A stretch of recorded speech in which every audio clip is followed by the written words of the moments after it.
development, which is hard. You're only hurting yourself. After what I've been doing, I believe in it. I know it's no. Outside everybody wasn't born the same, you know. Everybody wasn't born, you know, in the suburbs. Everybody wasn't born in the city. You don't want to feel like you're alone going through something, you know, and it's going through a lot of struggles in life. I feel like most people that go through the struggles, you know, they feel a sense of, you know, isolation, and they feel like, you know, nobody understands them or can relate to them, and that's what makes the struggle that much harder. I dropped out in the 11th grade, but I do have my GED now.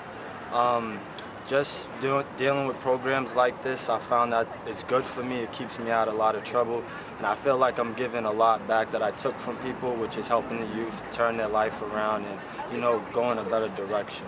Part of like me dropping out had to do with like my attendance and like my attitude against things. Cause when I was young, I had an attitude like, you know, like I'm probably not gonna do it, but then again, I didn't believe in myself when I was younger. But then as I got older, I realized this is the kind of things you're gonna need in life. You know, you can't really make it without a high school diploma or a GED. Ninth grade, I entered South Boston High into a war zone. My sisters and my cousins already had beef with other girls and stuff like that. That led to me dropping out. A lot of fights going to school. I'm not interested. Work wasn't challenging. Like, I love math. Math is my favorite subject.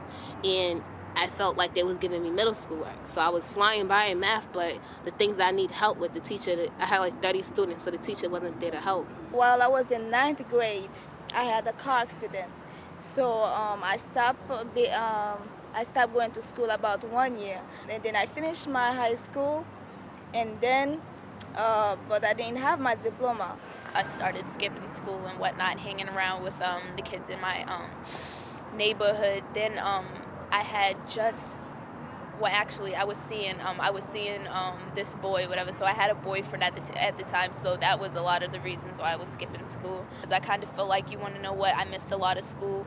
So, you know, that's probably it for me. You know, my grades are bad. I can't bring them up. You know, that's gonna be it. So I just didn't bother because I figured there was no, you know, reason to continue. So it's pretty much, you know, it's either go to school, you know, and risk, you know, being chased home every day, or, you know, just do what you know best, and that's just make money at the time. That's all that I thought about. So like, I sort of gave up, and like I was just like not like going, like I was like absent, and like I wasn't doing the work, and like no one was really trying to help me, like like no one was like calling, like wondering where I was.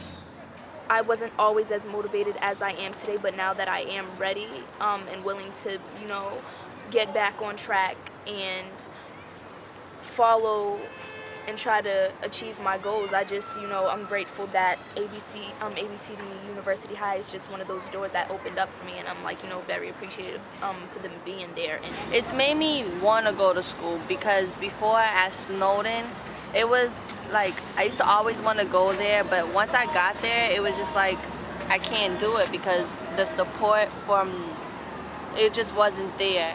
The teachers are very supportive. The class is very independent. You on your own pace, on your own time. There's no rush.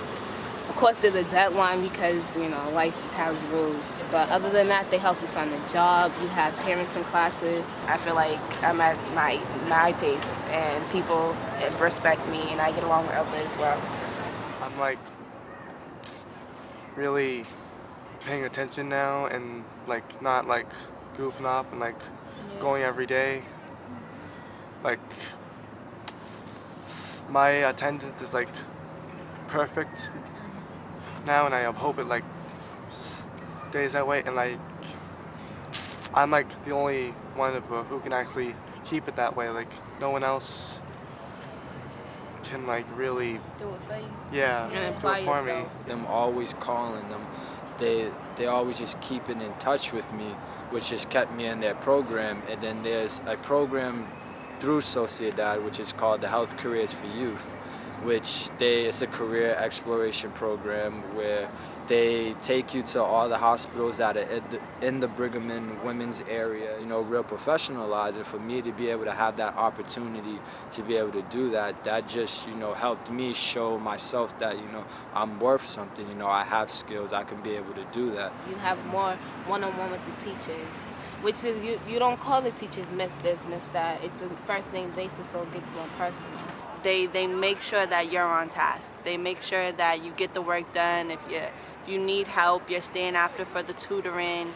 You could come before school for the tutoring. It's just really helpful. When you have an opportunity to make a better of yourself, take it, because it will be worth it in the future.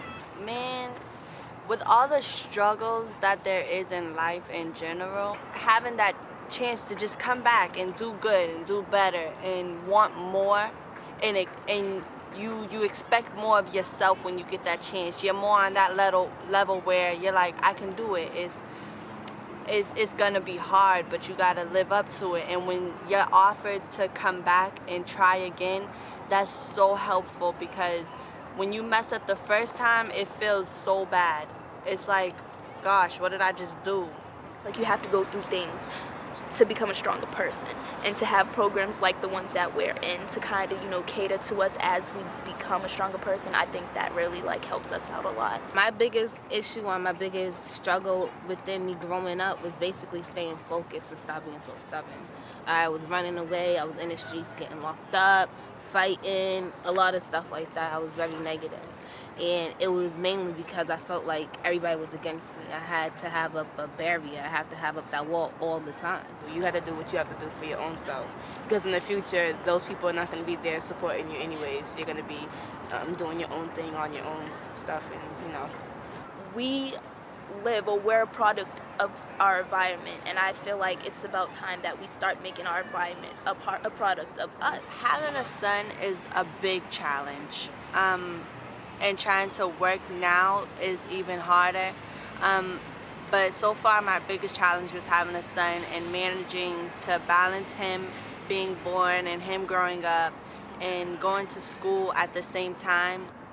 I just couldn't see myself not doing anything with my life. That's just not me. I mean, I have a lot of creativity. I have, a lot of potential, and I just couldn't stay where I was at. And like I told you, that's I really felt like I hit rock bottom at the time. So I figured, there's nowhere else, there's no other way for me to move but up. Life is so much more than going to school and just getting an education. It's about traveling. It's about saving your money. It's about getting a career that you're actually happy in. Yeah, I see myself at Leslie University, which I'm trying to go there to become a middle school and a high school history teacher.